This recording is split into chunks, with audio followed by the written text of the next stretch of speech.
Buenas tardes a todos, bienvenidos a los seminarios de la unidad de bioenergía, perdón, de bioingeniería que tenemos aquí. En la UMIES, estos seminarios los llevamos a cabo todos los viernes al mediodía y vamos a seguir este semestre, ya nada más nos queda un seminario más. Después vamos a tener 3 semanas de vacaciones administrativas en la UNAM y regresaremos la última semana de julio. Ya les estaremos avisando, pero todavía la siguiente semana tenemos un seminario. En esta ocasión, bueno, antes que nada, saludo a los coordinadores, la doctora Catalina Soriano Correa, el doctor Edson Emilio Herrera Valencia, la doctora Guadalupe Sánchez Olivares, que es coordinador y nos acompaña desde el CIATEC León, el maestro en ciencias Luis Antonio Ramírez Torres y la doctora María Guadalupe Salinas Juárez, que es miembro de la unidad de bioingeniería y que en esta ocasión va a presentarnos el tema precisamente de su línea de investigación, que es de reciente creación y de reciente aprobación. Se llama Bioenergía a partir del tratamiento de residuos y como subtítulo, aprovechando la energía de los residuos agua. Entonces, pues la doctora es maestra de la carrera de Ingeniería Química y como les decía, es miembro de la unidad y pues los dejo con ella para que nos dé su presentación. Adelante, doctora. Muchas gracias. Gracias por la presentación y gracias por la oportunidad para platicar un poco de pues lo que es esta línea de investigación, incipiente línea de investigación en bioenergía a partir de residuos. El título es algo general, pero por eso acotaba a lo del agua, ¿no? A residuos a partir del agua. Les voy a hablar, voy a tratar de hacerlo lo más resumido posible porque tengo algunas diapositivas, muchas por decir, pero trataré de hacerlo lo más resumido posible. Muchas gracias a todos los que están presentes, a los profesores, a los investigadores y también a los alumnos y exalumnos que están por acá. Les voy a hablar de fundamentos, desde la motivación, fundamentos, sistemas bioelectroquímicos, que son los humedales artificiales, y algunos de los resultados relevantes de todo esto. Primero les decía, esta línea de investigación pues se crea a partir de la necesidad de a partir de la necesidad del saneamiento de aguas residuales para pequeñas comunidades rurales y de la necesidad de energéticos a bajo costo con efectos ambientales negativos reducidos y por lo tanto, pues en la actualidad sabemos que podemos generar electricidad a partir justamente de residuos. Entonces, ya sea de residuos líquidos como el agua o de residuos sólidos. Entonces, la idea es también generar nuevas formas de tener energéticos. En México, por ejemplo, se trata solo el 57% de las aguas residuales municipales recolectadas. Además está el porcentaje de aguas que no se colectan. Esto es a nivel nacional y este 57% de aguas colectadas son tratadas, pero el resto no. Y además de este 57%, el tratamiento no se garantiza que sea el más eficiente. La electricidad que utilizamos, pues cómo se genera a partir de la quema de combustibles fósiles. Estas cifras ya se han cambiado a la fecha, este porcentaje ya disminuyó un poco, pero en realidad todavía un buen porcentaje de la electricidad que utilizamos proviene de la quema de combustibles fósiles. Es alrededor, a menos del 80%, pero más del 70%, entonces todavía necesitamos encontrar formas de reducir estas emisiones, porque también un buen porcentaje, aproximadamente la quinta parte de emisiones de gases de efecto invernadero en nuestro país, se deben a la generación de electricidad.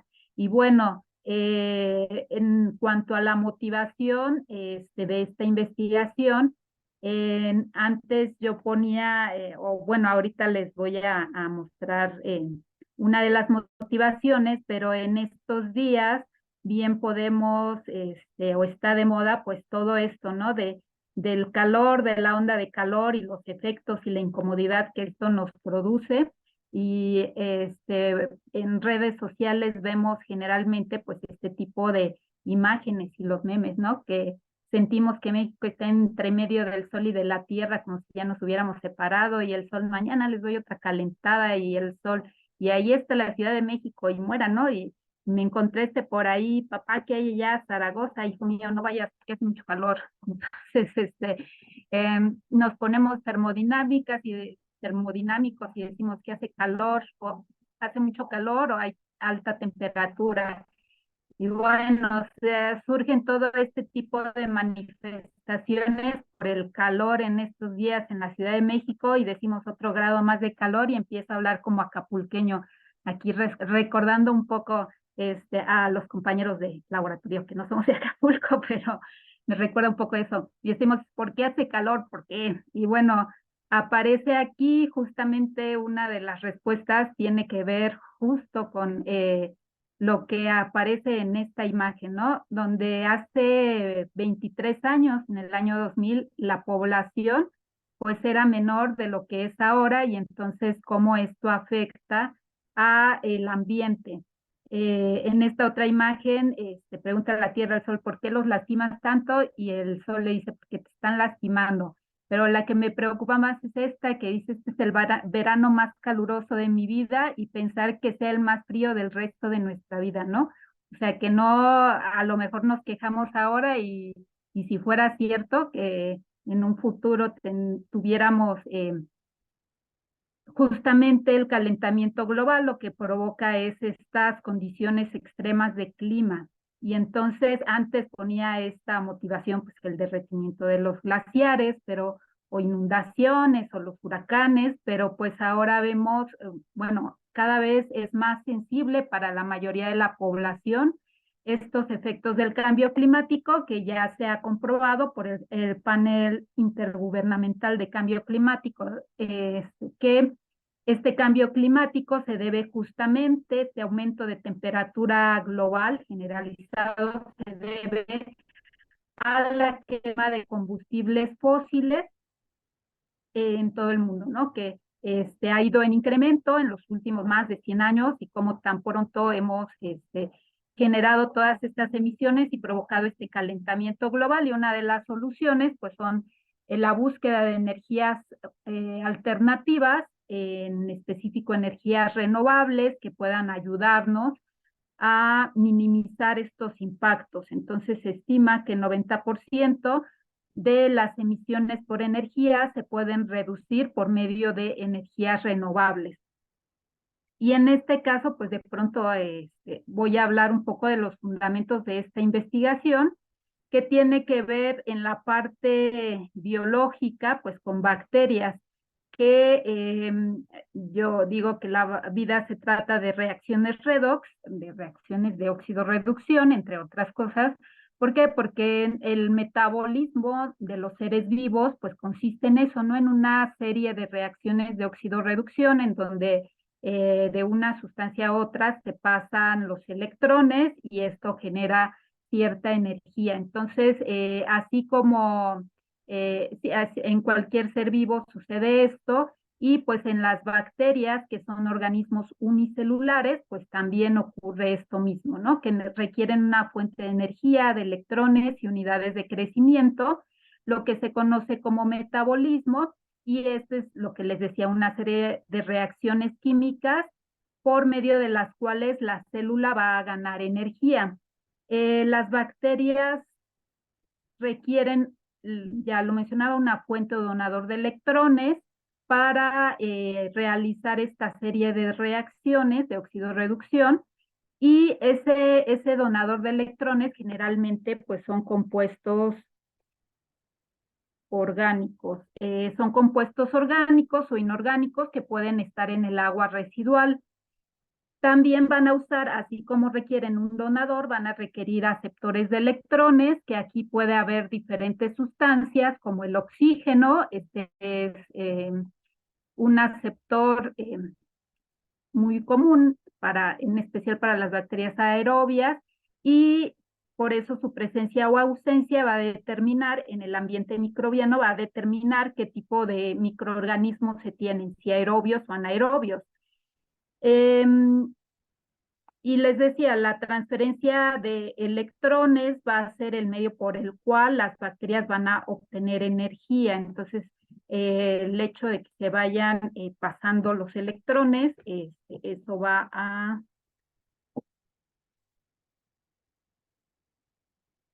generar o va a permitir que las bacterias tengan energía para subsistir. Y por otro lado, pues les hablo de cómo funciona una pila.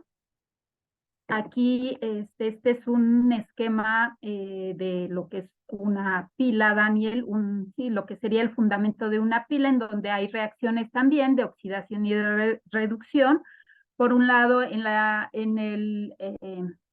este lado, en el lado izquierdo, hay zinc, hay una oxidación, en donde el zinc se oxida, pierde 2 electrones para pasar o transformarse a zinc 2 más, pero esos 2 electrones nosotros los capturamos por medio de un circuito eléctrico externo para ser transportados hasta otro electrodo, que este va a ser de cobre. Aquí se va a llevar a cabo una reducción en donde esos 2 electrones se van a utilizar para formar cobre cero. Estaba aquí el cobre disuelto, el cobre 2 más, recibe 2 electrones y forma cobre 2 cero y va formando aquí un depósito de cobre. Pero tiene que haber una electroneutralidad y por lo tanto se requiere un puente de hidrógeno. Y de esta forma se obtiene una corriente eléctrica que puede ser utilizada y va a depender pues de estas dos reacciones que ocurren tanto en el ánodo, este va a ser en donde ocurre la oxidación, es el ánodo, y en donde ocurre la reducción es el cátodo. Y esto es cómo funciona el fundamento de cómo funciona una celda galvánica, que pues muchos o la mayoría de nosotros ya lo sabemos, ¿no? De esto nos lo enseñan desde la prepa a veces, en la universidad, pero esto ya es muy bien sabido cómo funciona. Y entonces la idea es, pues, si tenemos bacterias, reacciones redox y transferencia de electrones, ¿cómo lo relacionamos con el funcionamiento de una pila? Pues bueno, existen a partir de la suma de estas dos ideas de la pila galvánica y la transferencia de electrones a partir de microorganismos, pues surgen los sistemas bioelectroquímicos, de donde resulta una serie de aplicaciones muy amplias, como son biosensores, la electrosíntesis microbiana, la electroremediación, celdas electrolíticas microbianas, celdas de desalinización microbianas. Y aquí de las que voy a hablar son las microbial fuel cells, que también hay ya una división ahí amplia, ¿no? De este tipo de celdas, que en español decimos celdas de combustible microbianas. Y los alumnos generalmente dicen celdas de combustible microbiano. Yo antes no entendía, yo decía, ¿por qué le ponen microbiano si son las celdas? Pero creo que el combustible es el que decían que, o dicen que es microbiano, pero bueno, son celdas de combustible microbianas en donde se suma justamente lo que ocurre en una celda galvánica con la oxidación que es capaz de realizar un conjunto o un consorcio de bacterias. Y entonces surge la electroquímica microbiana, que es el estudio y la aplicación de las interacciones entre células vivas microbianas y materiales considerados como electrodos. Y pues se desprende ya como todo un campo de investigación para ver cómo es que se lleva a cabo, se puede llevar a cabo esta transferencia de electrones. Se descubrió desde los 80 que existían este tipo de bacterias muy específicas que son capaces de transferir como resultado de su metabolismo, transferir los electrones a una sustancia o a un material sólido como un óxido de hierro. Entonces empezó a estudiar esto ya a nivel electroquímico, planteando esto de la doble capa y planteando todos estos fenómenos que ocurren, ¿no? determinando qué suceden con fenómenos capacitivos y estos fenómenos faradaicos basados en estos procesos de oxidación, reducción. Algo pierde electrones, se oxida, y algo se reduce, es decir, gana o acepta esos electrones. Y por otro lado, en cuestiones capacitivas, que esto pudiera funcionar como un capacitor, o bien que se pudiera formar una capa con ciertas cargas eléctricas sobre el electrodo y que la bacteria pudiera intervenir en esa interacción. Es, por lo tanto, esto el estudio de la interacción entre los microorganismos y los materiales conductores. Entre estos materiales, pues se tiene grafito, metales, materiales naturales conductivos, como los óxidos metálicos. El que más se utiliza es el grafito porque es inerte y no afecta a las bacterias, a los microorganismos. Y se determinó, pues, que finalmente hay diferentes formas en cómo se transfieren los electrones de forma directa. Se cree, o más bien se ha demostrado que algunas especies de bacterias tienen unos como cablecitos, como pelitos, lo que sí normalmente se conoce como pilis, pero en este caso se le llama nanowires porque se utilizan estas estructuras para transferir por medio de ellas electrones hacia el exterior de la célula. Y otra forma de transferir los electrones que usan las bacterias es que utilizan acarreadores o portadores de electrones externos, que ya sea que la misma bacteria produzca esas sustancias que van a acarrear los electrones o que uno le suministre al medio esos acarreadores. Entonces, esas son las formas en cómo se transfieren los electrones. Y bueno, les decía, estas bacterias son muy específicas y son más bien anaerobias. Los microorganismos aerobios viven en potenciales redox del oxígeno, es decir, el potencial redox nos va a indicar qué tan oxidante o reductor es un medio, y los microorganismos aerobios, pues solo los estrictos solo viven en ambientes donde hay oxígeno, y los anaerobios donde no hay oxígeno. Y están los facultativos, que bueno, tienen esta flexibilidad de estar tanto donde hay oxígeno como que no hay oxígeno. Pero bueno, aquí el objetivo es mostrar estas estructuras que tienen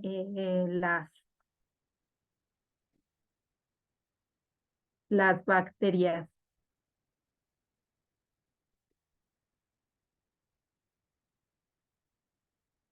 Para transferir electrones. Entonces, se lleva a cabo, bueno, esto es parte del metabolismo de las bacterias, en donde van realizando la oxidación de la materia orgánica. La idea es que al final tengamos CO2 como producto final, pero a veces ocurre una oxidación incompleta, en donde de tener compuestos orgánicos complejos se va degradando poco a poco y por diferentes conjuntos microbianos, es decir, no solo se va a tener un tipo de bacterias. Aquí esto es muy difícil, tendríamos que tener las condiciones muy controladas para que solo se tenga un tipo de bacterias. Entonces va a haber bacterias o microorganismos que van a ayudar a degradar compuestos orgánicos complejos, los degradan y se transforman ya en azúcares, aminoácidos, compuestos aromáticos y ácidos grasos. Estos, aquí pueden entrar otras bacterias y degradarlos hasta llegar a los microorganismos fermentativos. Esto lo único que indica aquí es que hay pues una serie de pasos por los cuales se va llevando a cabo la degradación, y por medio hay diferentes bacterias que intervienen en esta degradación. Eh, Normalmente, o podemos encontrar en la literatura, la electrocatálisis microbiana que comentábamos el otro día con uno de mis alumnos, que sí se reporta como que las bacterias son biocatalizadores, pero yo le decía a él, pues hay que tener cuidado porque sí se maneja así, pero en la teoría, siendo estrictos con la teoría de los catalizadores, pues las bacterias intervienen en el balance energético de la reacción. Entonces pues hay quien sí se utiliza este término, pero hay que tener esa consideración. Y bueno, esto es porque las bacterias facilitan o aceleran la reacción electroquímica, la reacción de oxidación en el ánodo, y es por eso que se consideran como catalizadores biológicos.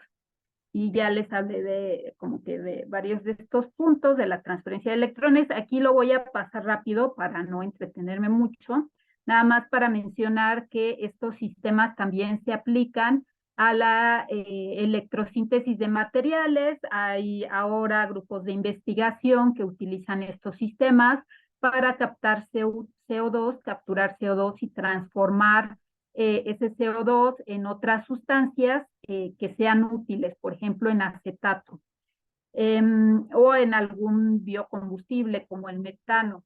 Entonces, surgen diferentes tecnologías a partir de esto, las tecnologías primarias, las tecnologías secundarias, en donde se utilizan los potenciales de los electrodos, ya sea que se utilice como en las celdas microbianas, que se utilice directamente a las bacterias en una celda electroquímica, o bien que uno aplique algún potencial o algún voltaje a estas bacterias para estimularlas a todo el sistema para producir, como en la electrosíntesis, ¿no? Para producir un material que es de nuestro interés.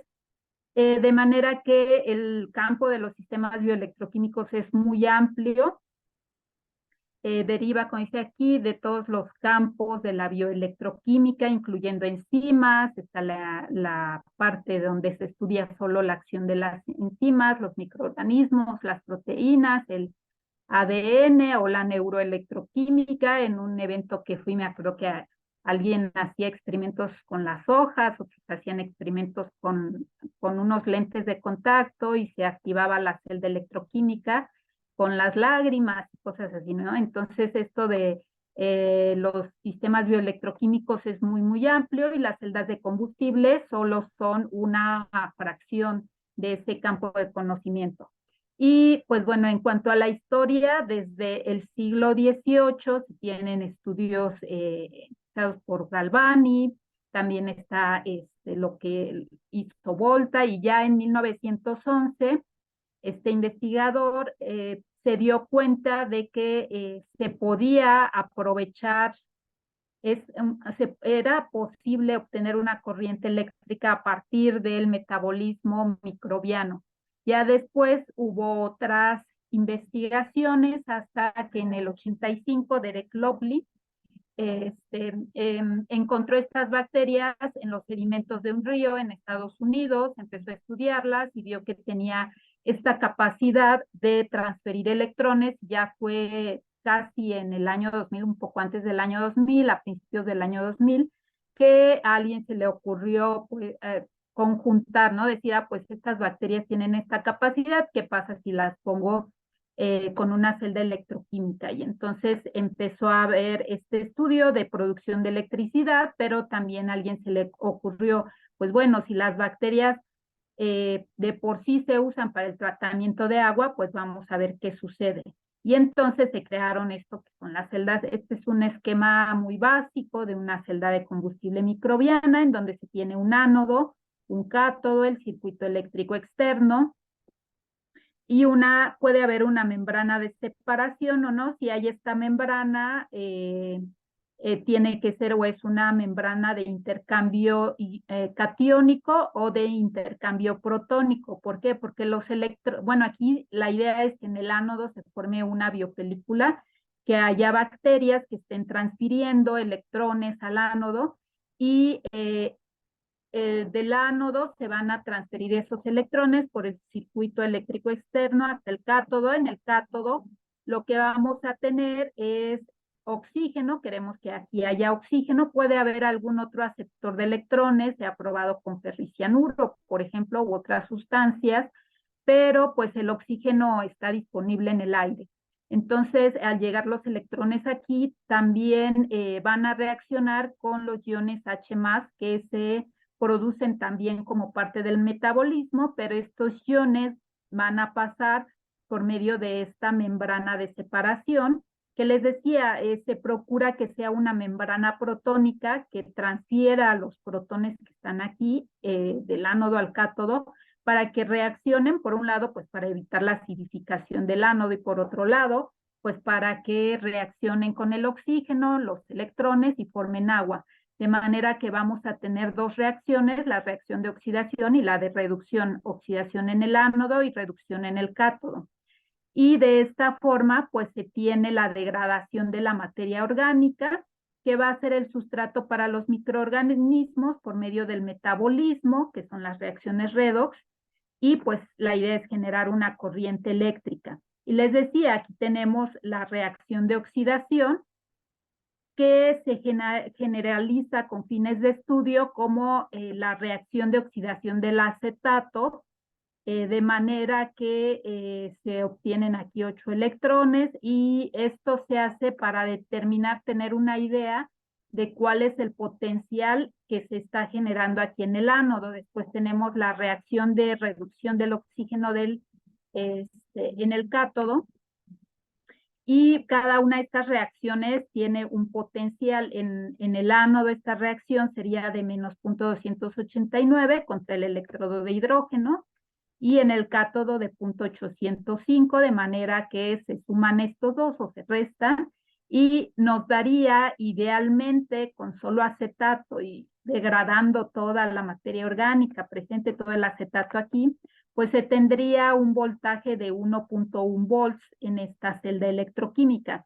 Y lo repito, esto es en condiciones ideales, porque en la realidad pues no solo tenemos acetato, hay otras sustancias que están presentes, y pues la idea es introducir el agua residual en la cámara del ánodo para que se degraden todos los compuestos orgánicos que estén presentes, y que a partir de ahí se generen los electrones que vamos a utilizar para generar esta corriente eléctrica.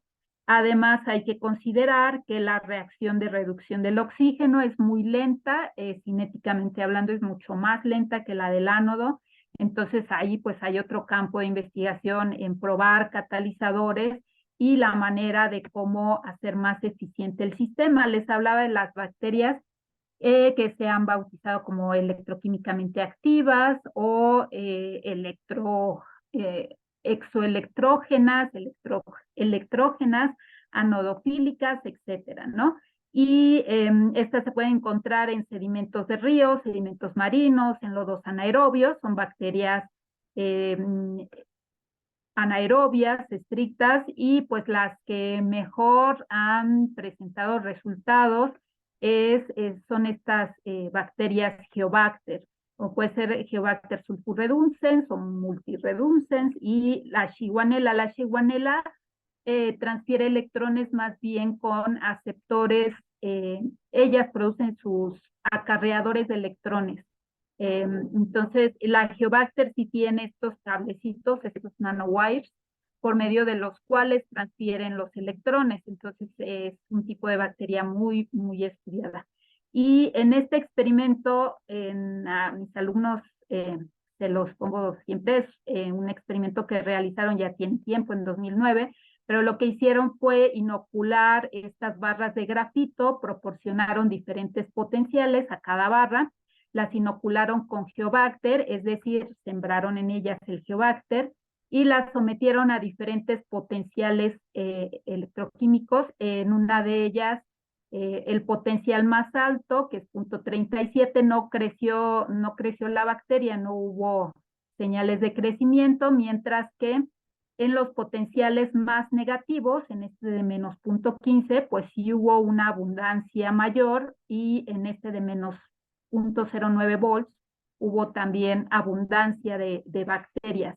La coloración justamente indica esta presencia de bacterias, esta coloración más o menos como color salmón, indica que ahí está creciendo la bacteria, ¿no? ¿Y esto para qué nos sirve? Bueno, nos sirve para ver cómo podríamos nosotros inducir este potencial en nuestro ánodo de manera, o comparar, como lo que hemos hecho, medir el potencial de nuestro ánodo y ver si es posible que crezcan estas bacterias ahí en nuestro sistema.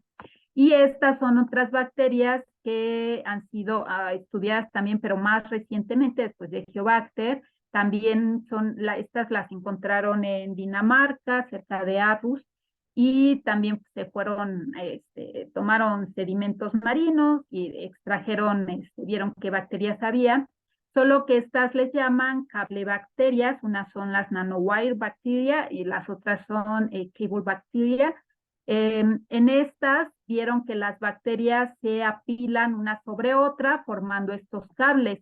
En las de nanowire les mencionaba que tenían como estos cablecitos, pero en estas se van formando una sobre otra y entre ellas se van transfiriendo los electrones, y también forman esta cadena de electrones, pero entre ellas mismas, ¿no? De manera que en sedimentos profundos se puede tener sulfuros y se van a ir transformando las especies químicas. Por ejemplo, el acetato se transforma a dióxido de carbono, y en esa transformación es en donde se va obteniendo estos electrones que se van transfiriendo hasta llegar a la superficie. Se ha observado que este tipo de bacterias forman cables, por decir, de hasta unos 5 centímetros. Entonces eso es también algo más reciente, pero estas no se han empleado en las celdas bioelectroquímicas. O bueno, no, es diferente, sería diferente su aplicación,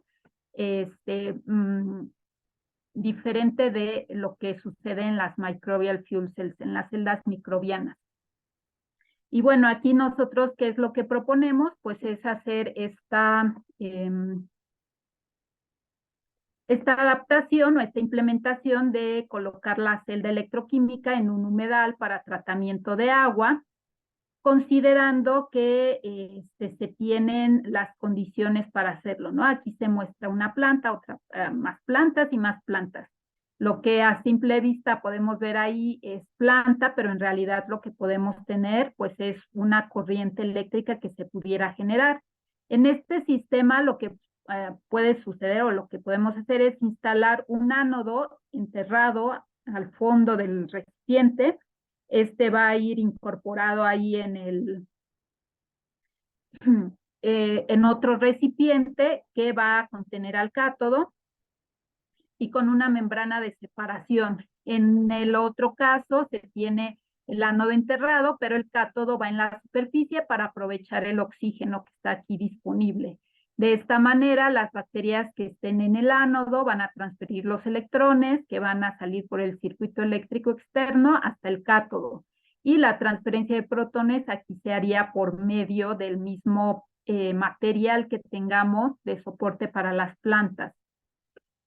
Aquí se aprovecha en este sistema. Este no es un humedal, esto nada más es con plantas. Las primeras investigaciones justamente surgieron con plantas, las plant microbial fuel cells, que únicamente estas no trataban agua residual, sino que las bacterias se alimentaban por los compuestos que las plantas liberaban hacia el medio a partir de la fotosíntesis.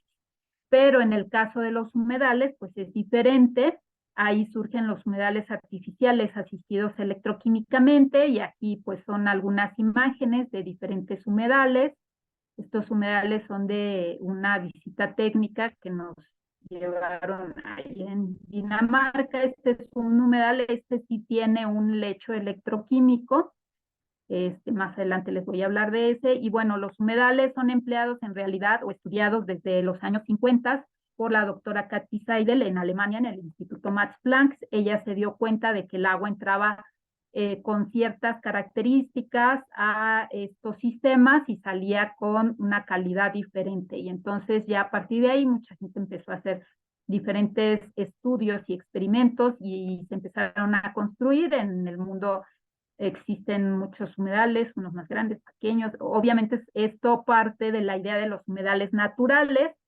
Es una forma de hacer biomímesis, de imitar lo que hace la naturaleza. Esto para pues depurar el agua residual. Este es un humedal que está allá cerca de mi pueblo, en Tasco Guerrero. Es una planta de tratamiento basada en varios canales o celdas de humedales. Y bueno, la idea, como les decía, era sumar estas dos tecnologías porque ambos son procesos biológicos, degradan la materia orgánica, tienen zonas aerobias y anaerobias que pudieran aprovecharse. Y pues la idea es, por un lado, inicialmente se tenía la idea de generar electricidad y el tratamiento de agua residual, aunque hay una discusión en torno a esto de la generación de electricidad por la cantidad de electricidad que se requiere, ¿no? Se requieren diversos compuestos orgánicos, o más bien, como les había comentado, aquí no solo tenemos acetato, sobre todo si hay agua residual, vamos a tener una diversidad de sustancias que van a estar incluidas, les decía, en el agua residual, ya sea doméstica, industrial, agrícola o en desechos de animales. En el cátodo, el aceptor puede ser el oxígeno o puede haber metales pesados o nitratos y sulfatos, eh, aunque va a cambiar el desempeño de la celda dependiendo pues de lo que nosotros estemos utilizando. Como les decía, una de las desventajas es que hasta la fecha la potencia o la electricidad generada es muy baja en comparación con otros sistemas de energía renovable que ya están en el mercado.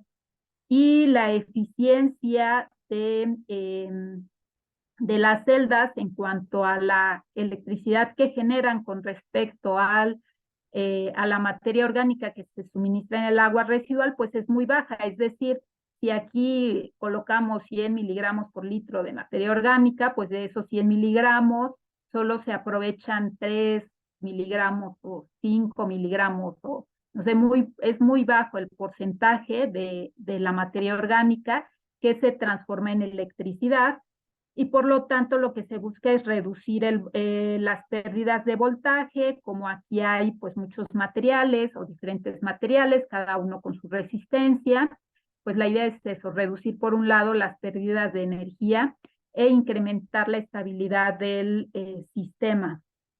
Por otro lado, pues está este tema de las bacterias. Hay en el mundo mucha gente investigando este tipo de bacterias, ver los materiales, qué superficies favorecen mejor la transferencia de electrones, la capacitancia en el ánodo, la configuración es muy importante, es decir, cómo van acomodados los electrodos y todo el sistema. Les mencionaba de la necesidad de catalizadores para la reacción de reducción del oxígeno, evitar la difusión del oxígeno hacia el ánodo y asegurar un transporte eficiente de las sustancias, que cada sustancia esté en su lugar, el oxígeno en el cátodo, en el ánodo la materia orgánica, porque si se nos mezcla esto, si tenemos materia orgánica en el cátodo, eso nos baja la eficiencia. Si tenemos oxígeno en el ánodo, pues eso nos baja la eficiencia. Por otro lado, pues las membranas selectivas de protones son muy caras, muy caras. Una hoja pequeña como de tamaño carta de membrana puede costar, no sé, no he cotizado recientemente, pero puede costar 20,000 pesos o más.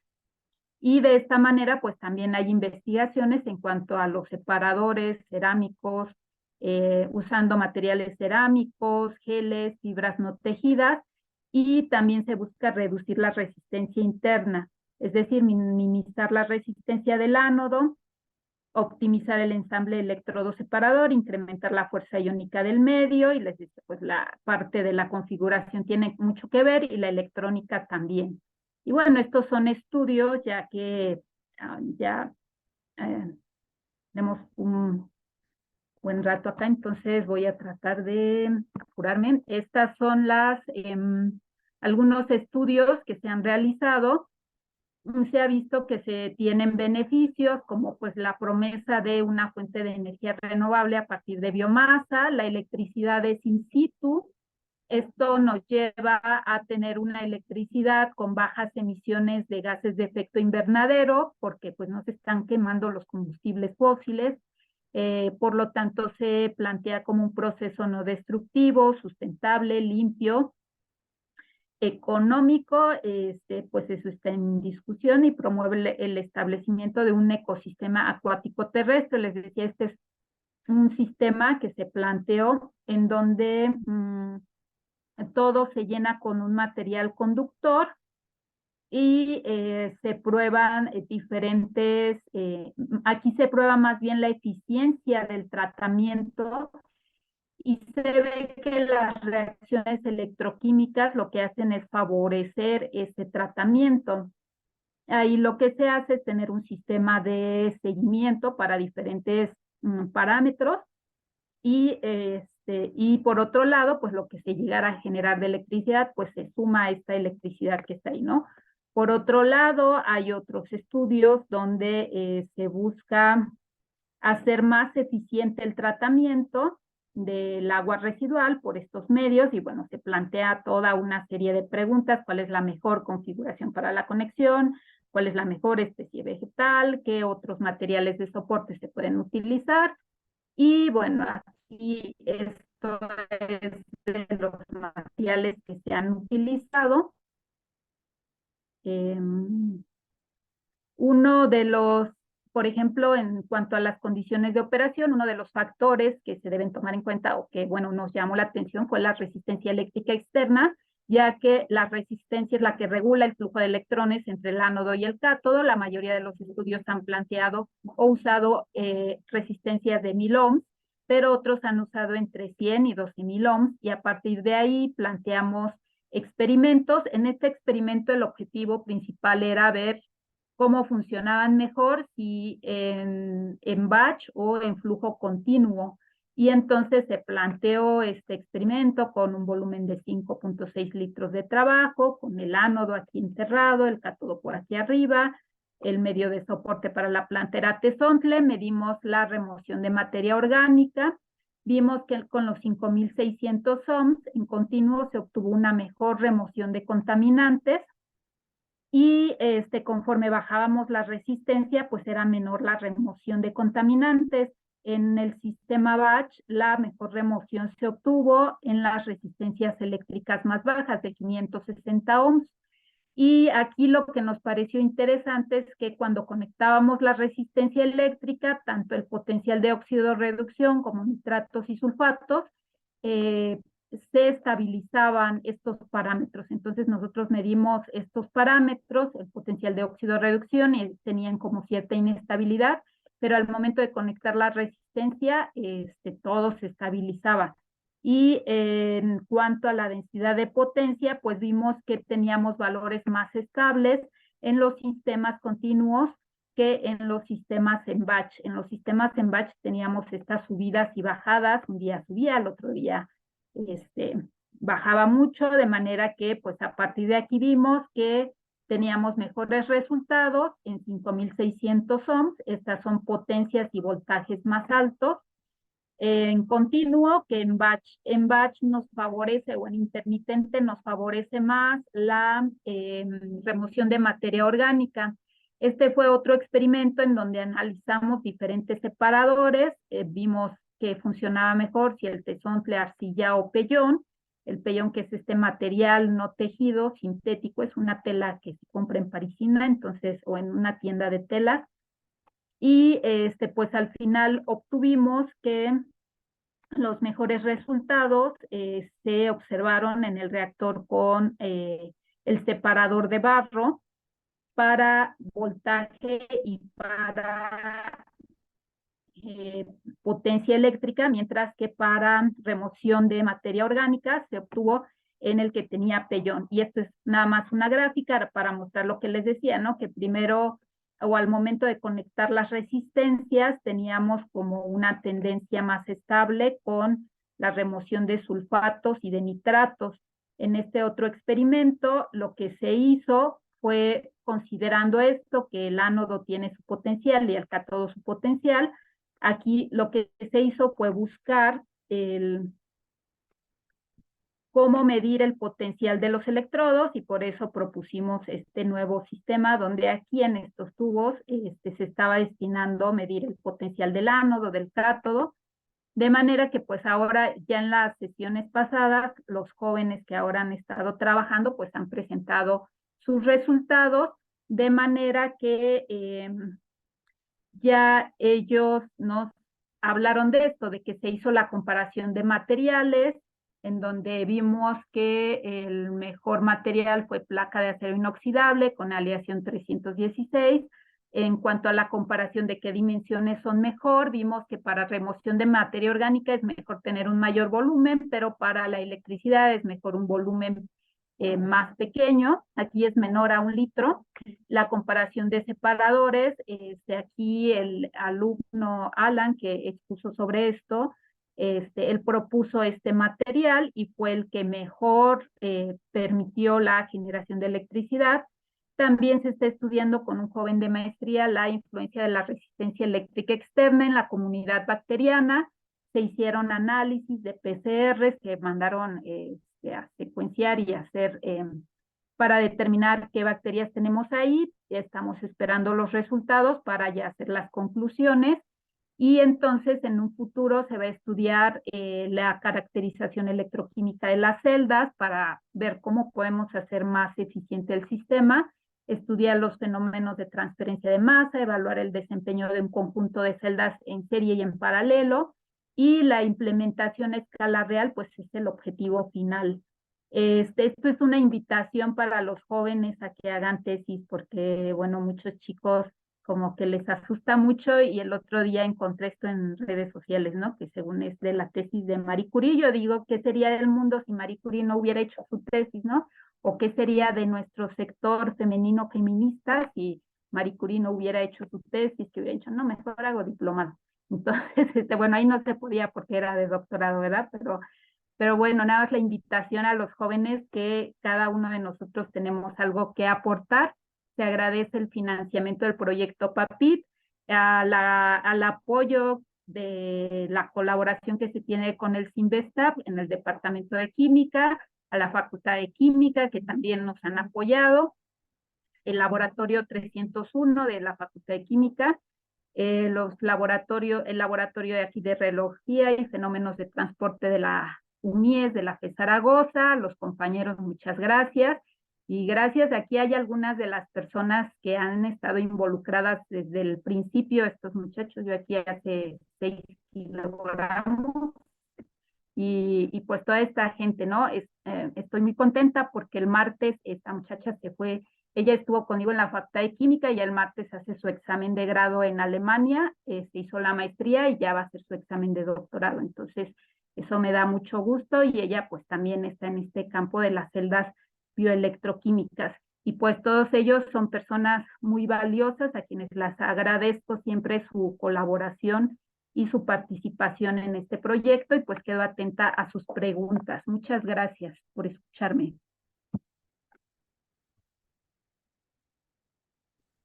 Pues muchas gracias.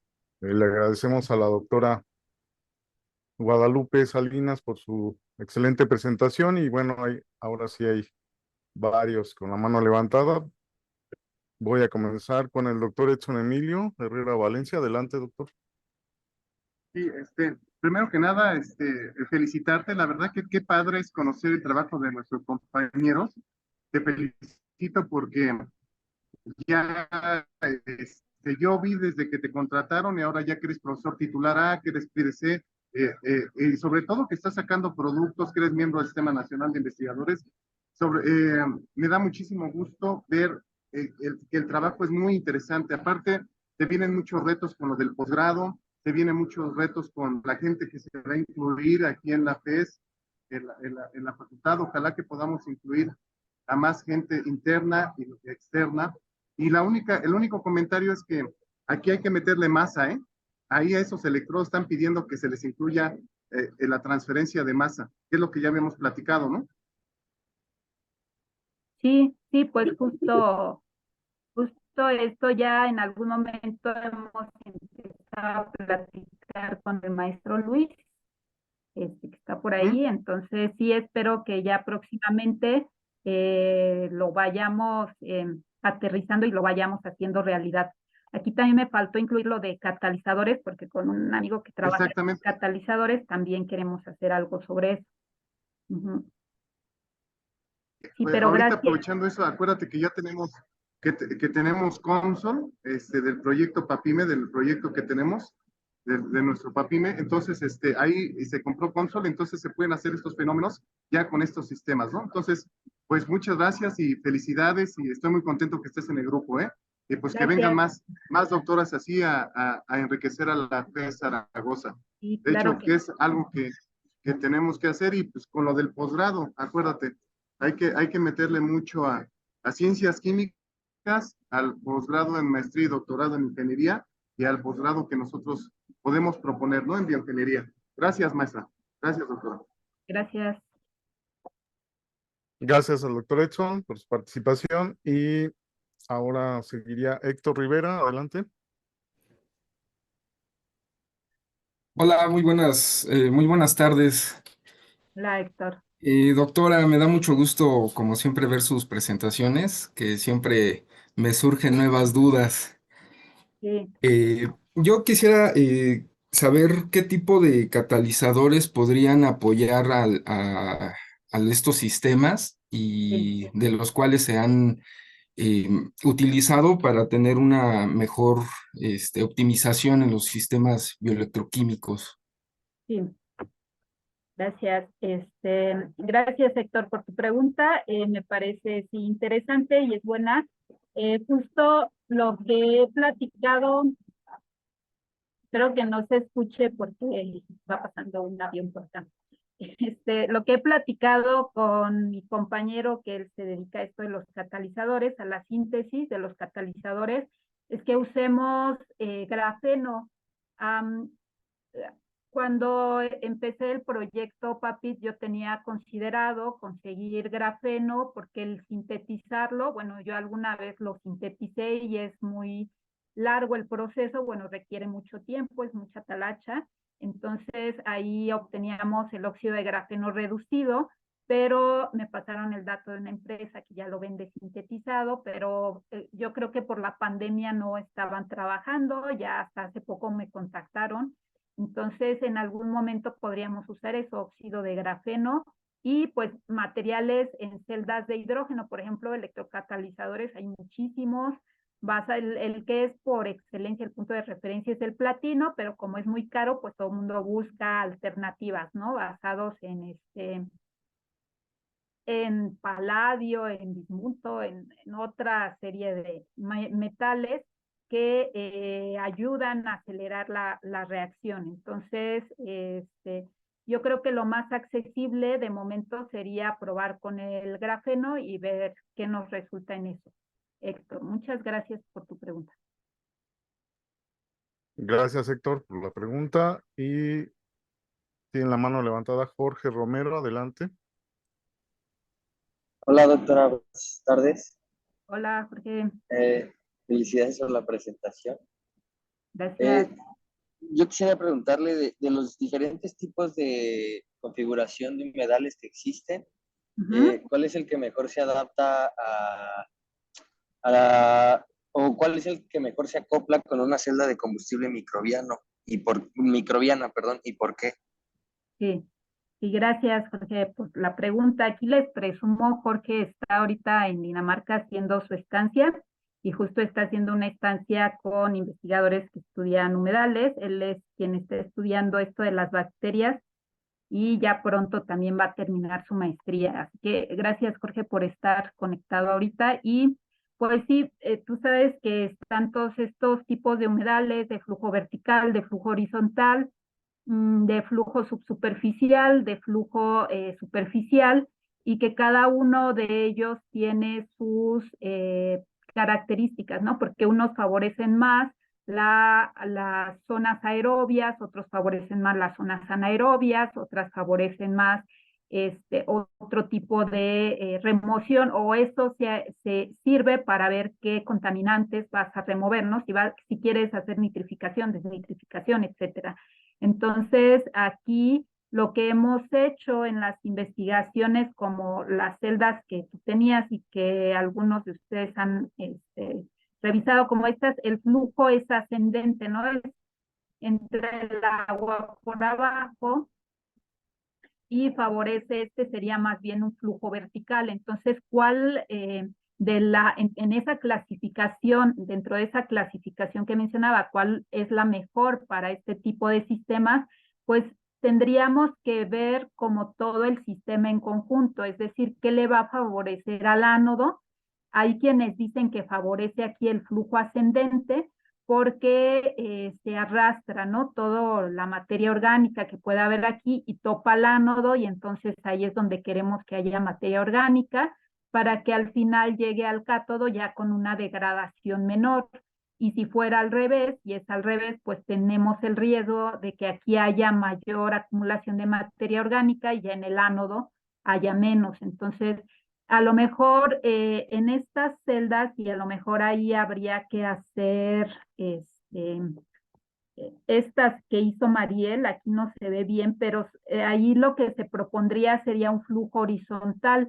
En algún momento yo propuse algo así en el Sinvestav, y en estas celdas, y ponía yo el ánodo aquí de manera vertical y favorecía el flujo vertical, el flujo horizontal, pero no nos dio buenos resultados. Eso sí lo vimos, hice mis celdas y no resultó.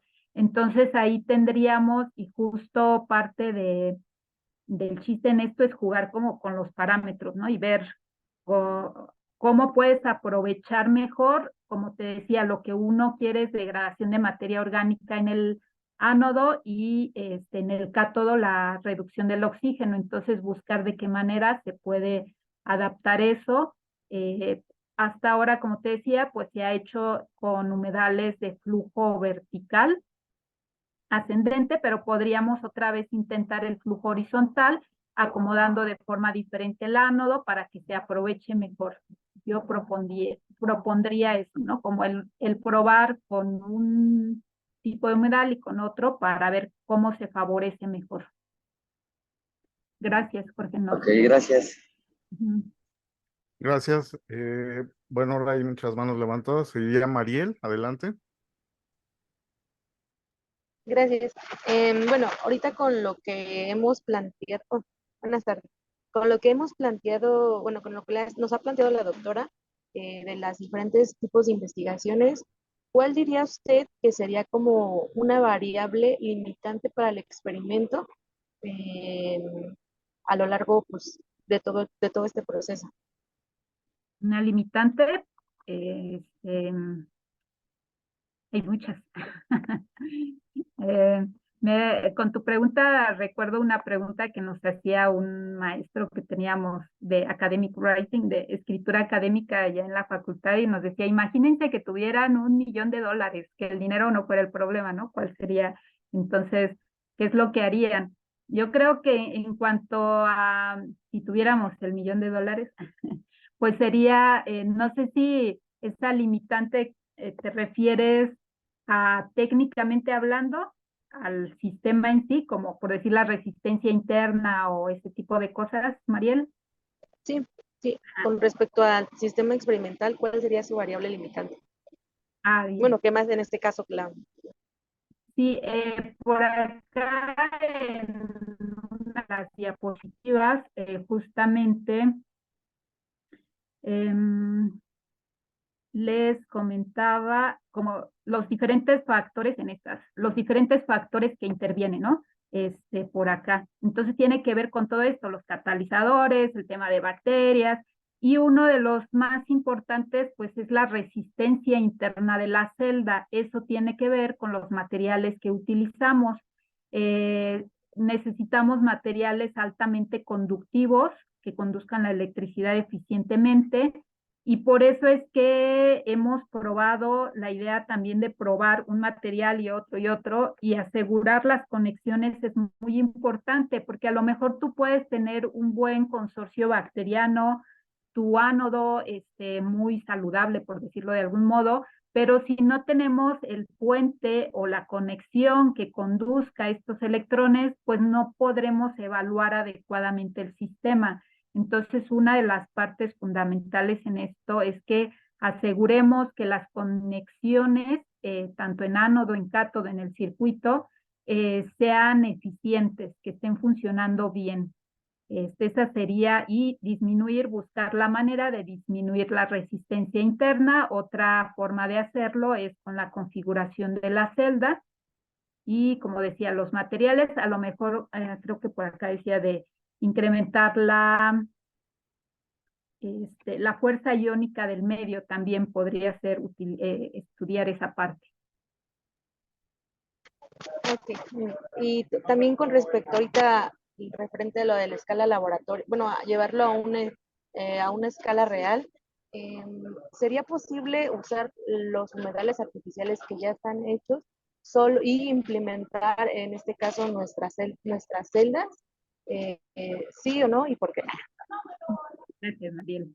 Tu pregunta, sí, la idea es esa, ¿no? Aplicarlo a una escala real, y otra vez es ponerse a pensar, y mucho el trabajo en equipo ayuda mucho para eso, para proponer con base en la experiencia y el conocimiento de todos, y la creatividad de todos, proponer cómo implementar esto. Se ha implementado, hay estudios donde han hecho como pequeñas celdas y las meten en humedales, ¿no? Como cositas, y las meten ahí y da un resultado. Este grupo de investigación de España que hicieron uno de los humedales que les mostraba acá, ellos dicen, no, nunca vas a tener estos, por ejemplo, ¿no? Estos de aquí, también son de España. Ellos hicieron como celdas pequeñas y las introdujeron en este tubo y las metieron en un humedal que ya estaba ahí.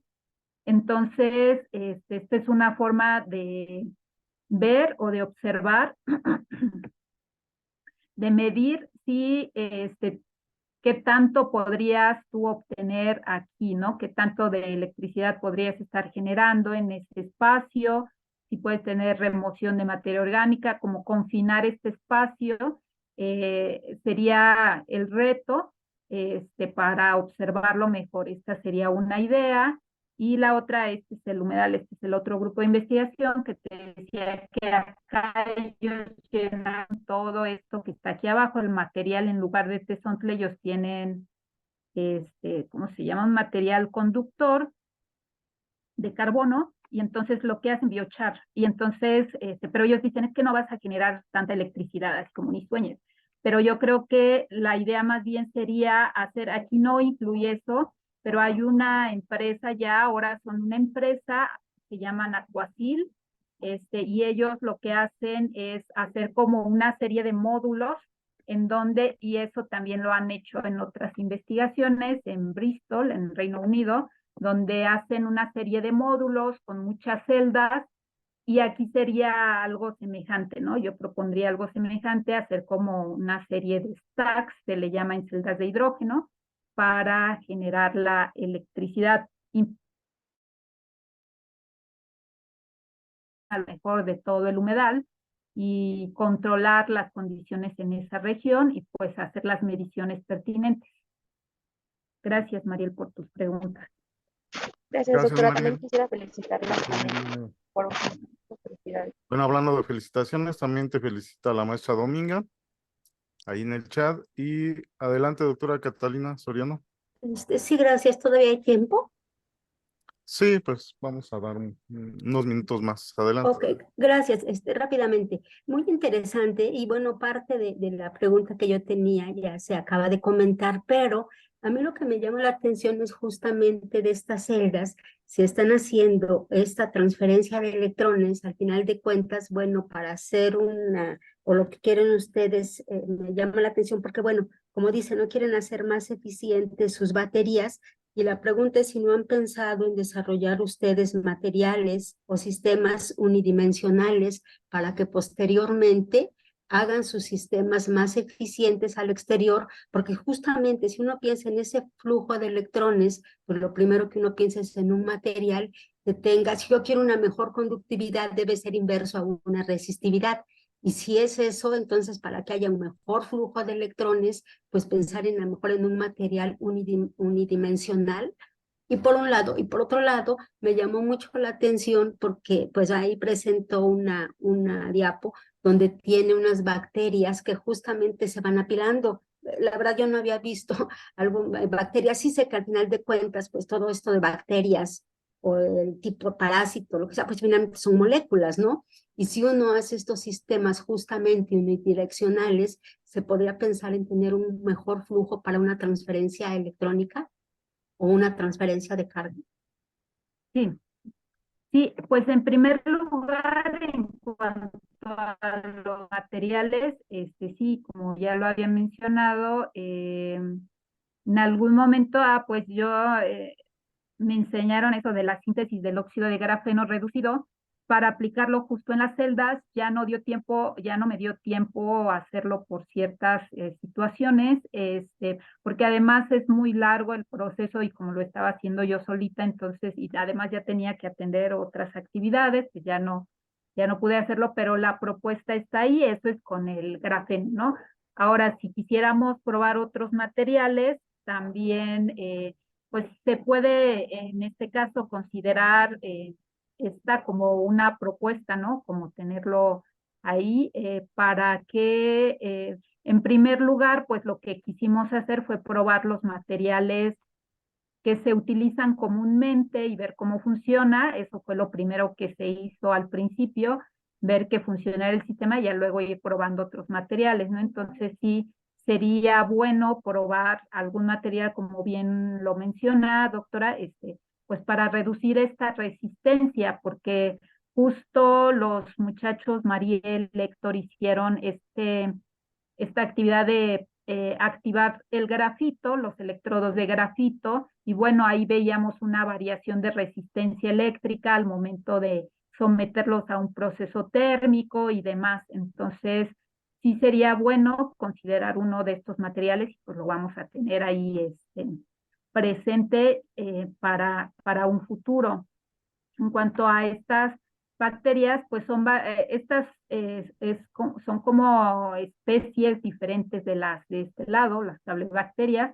Las cablebacterias se ha encontrado esto, ¿no? Que se hacen forman, le llaman cables, y lo que les sorprende aquí a los investigadores que sí son cables de longitud considerable, porque con las bacterias aquí, las nanowires, pues cada bacteria diminuta tiene sus cablecitos más diminutos todavía y pues es diferente la forma en cómo se aplica con estas. Estas son las que se empezaron o se encontraron desde los años 80 y se han venido estudiando y estas pues se ha visto que transfieren electrones entre ellas, pero no tienen la capacidad que tienen las nanowires de transferir los electrones a otras sustancias como los óxidos de hierro o como el grafito. Entonces, estas como, no sé cómo llamarles, no sé si hay un nombre, que solo es una transferencia interespecie, o sea, entre ellas mismas, más no al exterior, y estas sí son exoelectrógenas. Entonces, esa es la diferencia entre estas dos, y es por eso que estas no se han aplicado para eso. Entonces, me imagino, perdón, que no se ha llegado a nivel estructural para saber qué tipo de estructuras son las que están formando esas bacterias, nada más. Las cables. Ajá.